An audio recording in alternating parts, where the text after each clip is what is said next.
All of our countries got rich by burning fossil fuels. There's just a lot of resistance to change.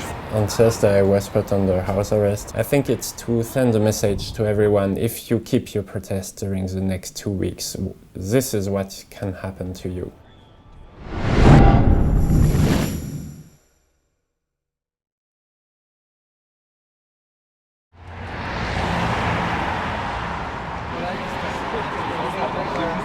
So we're queuing up for one of the COP21 opening parties, and tonight UN Secretary General Ban Ki-moon is going to attend.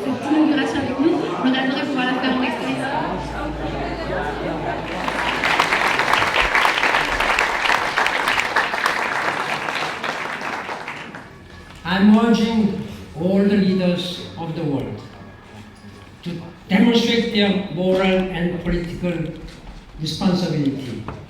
As a Secretary General of the United Nations, I'm telling you that you should raise your voices.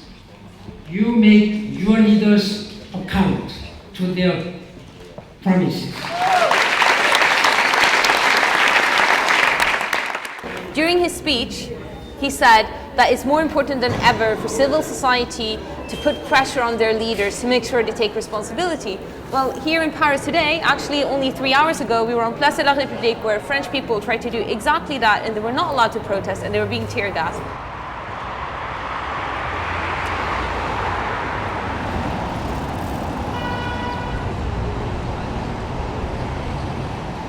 "24 climate activists have been put under house arrest around France throughout the duration of the COP21, the UN Climate Talks, essentially to prevent them from doing any actions. So we're going to go talk to one of them.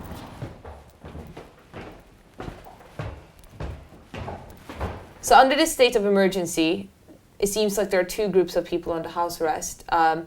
People suspected of being part of terrorist groups and environmental activists. Why do you think environmental activists are seen as such a threat in the eyes of the government? I think it's to send a message to everyone: if you keep your protest during the next 2 weeks, this is what can happen to you. On Thursday, I was put under house arrest, and they know when I leave my building. So I don't know how, but exactly at the moment I putting my jacket on, they are waiting for me in the streets. Why do you think you're in this situation? I think I'm in this situation because I was involved in preparing of the protests against the COP21. Is this legal? With the state of emergency, I don't know what is legal. Many things are happening now. I'm very afraid about civil liberty. For me, it's not a question of legal, it's political. There is no more question of law here. So what would happen to you if you tried to still go out and protest? They will catch me immediately and put me in jail. And I will be convicted of violation of state of emergency. 6 months prison. The government have the feeling they can do anything.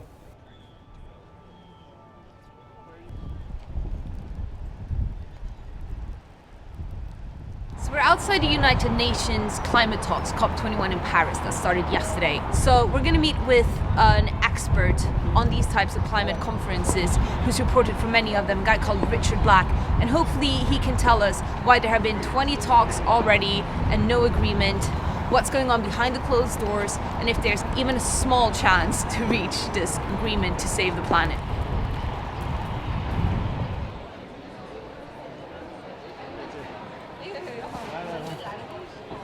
Hi, Richard. Oh, hi. Hi. Nice to meet you, Black. How are you? Some say that this climate talk, COP21, is our very last window to actually prevent irrevocable climate change. Yeah. Would you agree with that? Yeah, in general I would actually. I mean, there has already been some irrevocable climate change.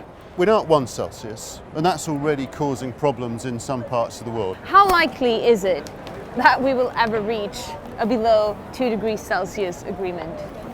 Honestly, Yes, honestly. I'd say the chances are probably below 50%. How come there have been 20 of these UN climate conferences already and still no agreement? Because it's really difficult. All of our countries got rich by burning fossil fuels. And to get a good climate agreement that gets us to 2 Celsius, you basically have to stop using fossil fuels. Not tomorrow, but certainly on a timescale of a few decades. So you've got countries that want to develop, they want to use fossil fuels more. You've got countries whose entire economy depends on producing fossil fuels.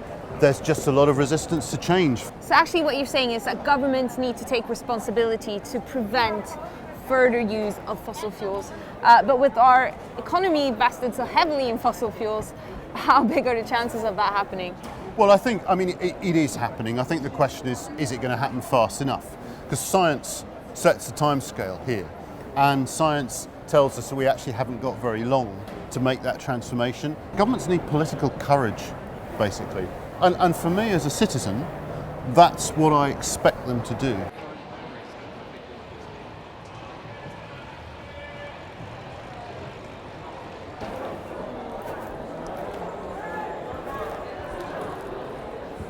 Obama said some beautiful words about how we're the first generation to be affected by climate change and also the last generation to be able to do something about it.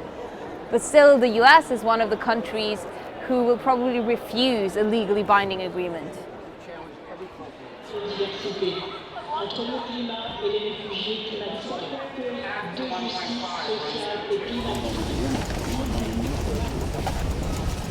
So while officials from various countries are negotiating behind closed doors at COP21, here, activists from all over the world are meeting to do their own alternative conference about what to do about climate change. I see the same companies destroying the environment, mining, land grabbing, removing indigenous populations, whether it's in Canada, whether it's in the Congo, whether it's in Guinea or wherever. Okay, it's the same bloody companies. And they are They're climate activists from almost 80 countries, and they're trying to find ways of creating a global momentum, a new green movement beyond COP21, so for 2016 and 17 and beyond.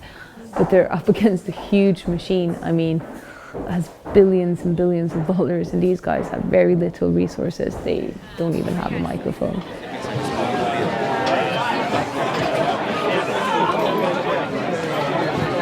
What was the aim of this meeting and what's the outcome? There are proposals for campaigns coming from NGOs, and there are also proposals for actions and kind of coordinated actions at specific moments in 2016. Are we going to start seeing next year that every single environmental group all together do like an action on the same day against all the nuclear plants around the world? Well, that's exactly the challenge. That's exactly what we need to organize. And we're not doing this because we think or because we're sure we're going to win. We're doing this because we have to.